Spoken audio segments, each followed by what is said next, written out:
Hello, my name is Ryan C. Young. I'm a Virginia attorney who litigates cases involving business, money, and property.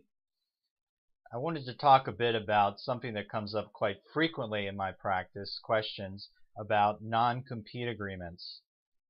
Two main areas where you will see non-compete agreements are with employment agreements and commercial agreements, such as a partner agreement and a business purchase. Those are just two examples. Another thing to remember is courts will typically examine employment non-compete agreements even more closely than their commercial counterparts. This is because you cannot restrict someone's access to earning a living. That would be against public policy for many different obvious reasons. In business sales, the parties are typically on a more equal footing, so the court will give it a slightly more leeway than in the employment realm.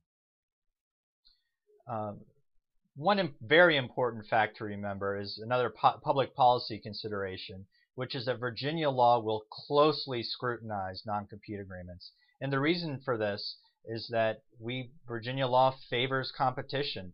Competition is good for the marketplace. It's good for the consumer. You don't want someone being able to lock another business or another person out of a particular market because it leads to monopolies.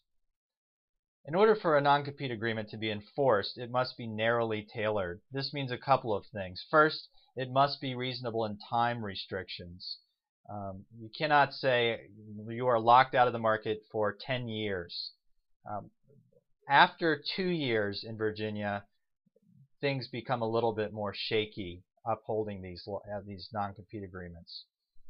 Also, the non-compete agreement must be narrowly tailored and reasonable in geographic location. Now, these are written in different ways, and this will be scrutinized on more of a case-by-case, fact-specific basis. What that means is, the way that these are written sometimes is you cannot work within a particular metropolitan area, or you cannot work within a particular county or city within the Commonwealth of Virginia, or you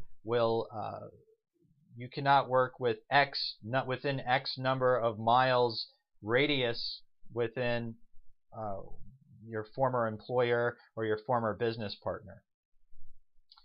Also, the offensive competitive behavior must be clearly defined.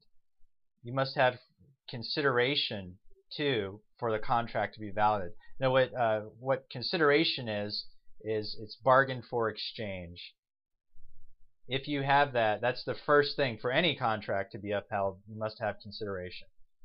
If you have questions about your rights involving a non-compete agreement, give me a call. I'd be happy to set up a consultation. All the best.